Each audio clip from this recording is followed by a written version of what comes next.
Fed maybe slower the pace, or at least we won't expect as extreme rate hikes at present. There's maybe a pause. I mean, we know inflation is a lagging indicator, so there might be a bit of a pause to understand, what happens. At least there's no further massive rate hikes in the last announcements.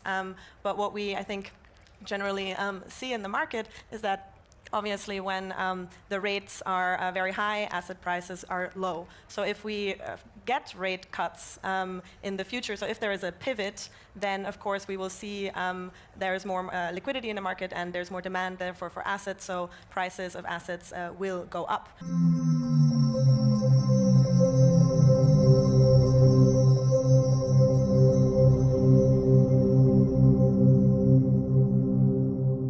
Alrighty, what is going on, everybody? Welcome back to another CYPRX video breakdown. In today's video, we're going to be jumping into discussing why the digital asset landscape today has lost over $63 billion, despite all of the optimism in the digital asset landscape that has been built up over the past consecutive couple of weeks, and all of the bullish moon boys telling you all that prices are going to constantly go higher and higher.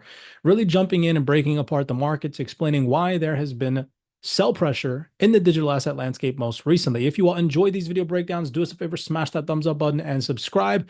In today's video, I am going to be displaying to you all a update from our private CYPRX community. So before, in our private CYPRX Discord, every single evening during a session, I personally hand type out a market update and an overview, and this is what they used to look like. But now I'm going to be doing a little bit more of a deep dive into the market structure, dynamics, and things that are swaying market sentiment. And our fundamental breakdowns for our private community members in our Discord are going to start looking like this. So you guys are going to get a little bit of a sneak peek as to how much more advanced they are going to start looking moving forward compared to our more previous and recent breakdowns, right? So this just goes to show again the level of accuracy and what we are attempting to provide for our private community members. If you guys want to join our private community, you guys can visit cyprxtrading.com and you can view the different options that we offer. So let's jump into this. Let's break this down. Today, the total cryptocurrency market cap has lost over $63 billion. You can see this is a screenshot that was taken roughly about an hour ago, where we have seen the total cryptocurrency market cap hovering at around 2.21 trillion, losing a total value of around 66 billion or 2.94%. So the overall highlight of this specific document: why is the digital asset landscape down?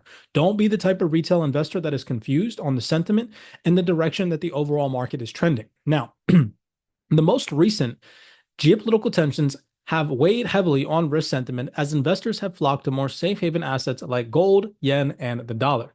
The assassination of Hamas' top political leader in Tehran, hopefully I'm pronouncing this correctly, is intensifying fears of a wider war while cooling hopes to end the Gaza war and secure a deal to release remaining hostages. So we're going to jump into this and I'm going to show you physical examples.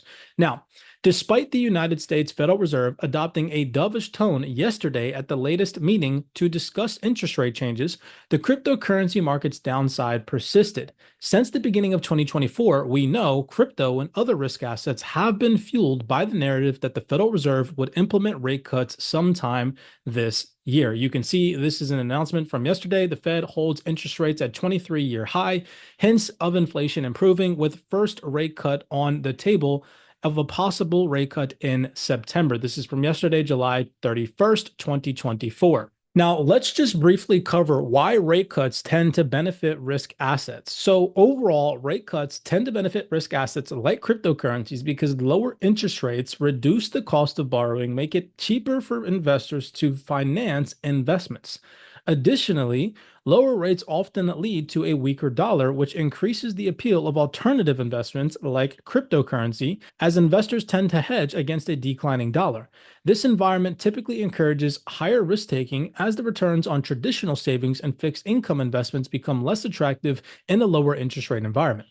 Now, even though rate cut bets are still on the table for September, with the CME Fed Watch tool pricing in a 90% chance of rate cuts, which is usually bullish for the cryptocurrency market, right? That's what we've seen over the past consecutive couple of months, especially since the end of 2023 and rolling into 2024. That was one of the primary factors driving demand for risk assets. So why then, if yesterday the Federal Reserve hinted at September rate cuts and solidified that to the market, Why was that not bullish for crypto? What happened and why are we seeing a decline currently as of time of recording? That could all change, but as of time of recording, why have we seen $66 billion of total trading volume liquidated from this market in the digital asset space?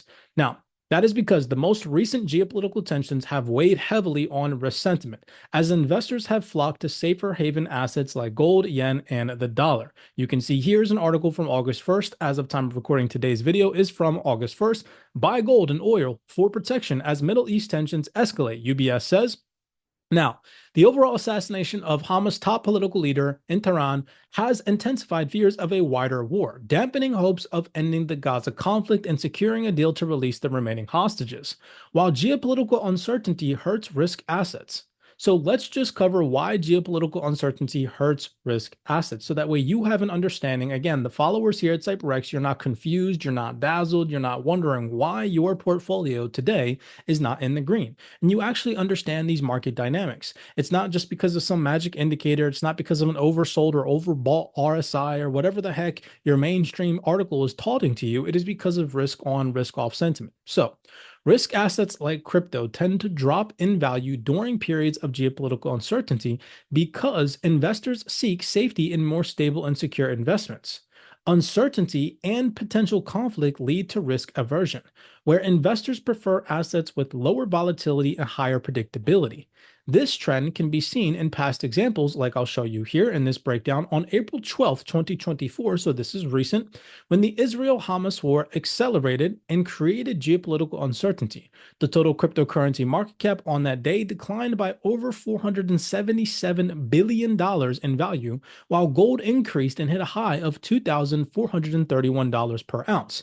Here you can see that trendy article from April 12th, 2024, the Israel-Hamas war. This is on CNN, and you can see the direct negative correlation in the total cryptocurrency market cap. Here's April 12th on the charts, and we can see the total valuation of the digital asset landscape declined by over $477 billion, right? So I wrote down here for the private members, we can see that there is a negative correlation in these geopolitical escalations. Here on the opposite side of the spectrum, in correlation with this fundamental piece up here, from CNBC, due to these geopolitical escalations and tensions, us seeing articles come out like buy gold and oil for protection against the Middle East, we can see back in April 2024, during those escalations and geopolitical uncertainty, you can see that gold spiked up and hit a peak at $2,431 an ounce on the same exact day that crypto was declining in value, as investors again tend to flock towards safer haven assets during times of geopolitical uncertainty. So we can see signs of this also in previous market cycles just to prove a further point. For example, in November 2021, the total cryptocurrency market peaked on the same exact day that Russian troops were spotted on the Russian-Ukraine border for the first time, kicking off the war between Russia and Ukraine. This marked the beginning of the 2021 bear market cycle for crypto. You can see here is a fundamental piece. Satellite images show new Russian military building up near Ukraine. Looking at the date of this article, it was literally on the 1st of November 2021. Well, if we take a look at the charts when this date of the article came out, you can see that that is the exact time that the total cryptocurrency market cap peaked out at almost $3 trillion, give or take, and started to decline in value, again, creating a risk-off market sentiment. So these examples overall illustrate that crypto is negatively correlated with geopolitical risks, as investors tend to flock to safe haven assets during such times. Despite the rate cut narrative, which generally weighs on the strength of the dollar and over past recent times has supported risk assets like crypto, the dollar's status as a global reserve currency and safe haven can override these factors, as larger investors often tend to prioritize safer, more guaranteed investments during times of uncertainty. So, as of time of writing, the cryptocurrency market is hovering around $2.2 trillion, with tomorrow, i.e. today is Thursday, so if you're watching this after Friday, this portion of this fundamental breakdown will become irrelevant, but if you watch it before tomorrow's fundamental data, i.e. Friday, tomorrow's US labor market data is in focus. For a recovery in risk assets like crypto, ideally, we would need to see an improvement in risk on sentiment. This could be triggered by ceasefire talks in the Middle East or a lack of no new fear, uncertainty, and doubt, or FUD, from the region. Additionally, downbeat labor market figures such as lower non-farm payroll or NFP numbers and higher unemployment rates would indicate continued cooling in the US labor market and most likely support the rate cut narrative and weigh on the strength of the dollar. So let's go over that scenario first. That scenario, again, to explain in detail down here at the bottom for our private CYPRX members, would be lower NFP figures and higher unemployment claims, no new geopolitical tensions creating fear, uncertainty, and doubt, resulting in dollar weakness. Things like cooling in the labor market. We know that fewer jobs added and rising unemployment rates suggest that the economy is slowing down. Rate cut narrative. This would boost the rate cut narrative, as a weaker labor market increases the likelihood that the Federal Reserve may cut interest rates to stimulate economic activity, and it would most likely result in dollar weakness. All right, so we have these scenarios broken down, for our private members.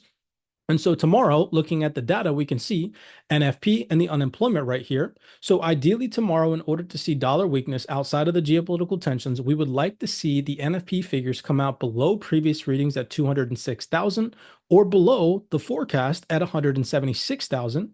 And we would like to see the unemployment rate tick higher at 4.1% or above, preferably at 4.2 or 4.3%. Right? Signaling that more people are unemployed and less people are able to find jobs in the US economy. Okay. So with that being said, now let's head over to the second scenario. All right. Second scenario would be if we see higher NFP and lower unemployment rates, right? This would most likely equate to dollar strength. So just to give you an overview, I said right here for tomorrow's labor market data release, if the NFP figures exceed 206,000, and the unemployment rate remains below 4.1%, it would indicate strength and resiliency in the US economy. This robust economic performance is likely to bolster the strength of the US dollar. That would be this second scenario, higher NFP and lower unemployment rate. And you guys can see the detailed explanations of both scenarios, right? Now, what that would look like when the data prints tomorrow is anything above 176,000 or above previous readings at 206, and the unemployment rate right here at 4.1%, coming out with the actual reading of anything below 4.1% at 4.0%. That type of scenario would most likely lead to a strengthening of the dollar and a further decline in risk assets like crypto. Okay, so overall, this is how our new fundamental reports for our private community members are going to start looking. If you guys want access to these reports, which gets typed out every single evening in our private Discord for our community members so that they are ahead of the curve and actually understand how their assets are performing and why they're performing certain ways, then visit CYPRXtrading.com. We'd love to have you on the team. And if not, and you learned something from this specific video breakdown as to why your digital assets are in the red today, do us a favor, smash that thumbs up button and subscribe. Always attempting to give you guys the realest information and fundamental updates. We do appreciate the love and the support. It does help boost the algorithm and sends these video breakdowns out to more like-minded individuals like yourselves. With that being said, as always, be cognizant, be aware out there, and I will see you all in the next video breakdown.